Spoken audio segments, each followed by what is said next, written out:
नमस्ते डॉस्टन। आई auto bike पर हम बात करने वाले हैं एक ऐसी बाइक की जो सिटी और हाईवे दोनों पर धमाका कर देती है। यस, बात हो रही है KTM Duke 250 की, हुक 010-025। इस बाइक का डिजाइन इतना एग्रेसिव है कि सिर्फ देखकर ही दिल धड़कने लगता है। और परफॉर्मेंस भाई, 21 हॉर्स पावर का पावर और 25 Nm टॉर्क, मतलब जिंदगी फुल स्पीड में। यह सब सिर्फ ऑटो बाइक पर। Engine and performance 025-050।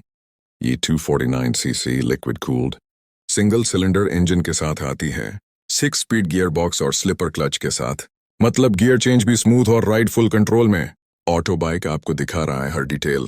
Design and features 050-115 steel trellis frame, WP suspension और 300 Waymaster फ्रंट डिस्क ब्रेक्स, मतलब हर टर्न पे स्टेबिलिटी और हर स्टॉप पे कॉन्फिडेंस। और TFT डिस्प्ले और LED लाइट्स, स्टाइलिश और स्मार्ट दोनों। ये सब ऑटो बाइक के साथ एक्सप्लोर करें। राइडिंग एक्सपीरियंस 115-140, सिटी ट्रैफिक हो या लॉन्ग राइड, Duke 250 का लाइट वेट और स्पोर्टी हैंडलिंग आपको मजा ही मजा देगा। थ्रॉटल का रिस्पॉन्स लाइटनिंग फास्ट है और हर राइड फील कराएगी जैसे रेस ट्रैक पे हो। ऑटो बाइक का स्पेशल राइड एक्सपीरियंस outro 140 अगर आप चाहते हैं एक बाइक जो स्टाइल, स्पीड और एटीट्यूड सब देती हो, KTM Duke 250 आपकी परफेक्ट चॉइस है। वीडियो पसंद आए तो लाइक, शेयर और सब्सक्राइब करना मत भूलना और हमेशा याद रखें, ऑटो बाइक के साथ आप राइड करते रहिए।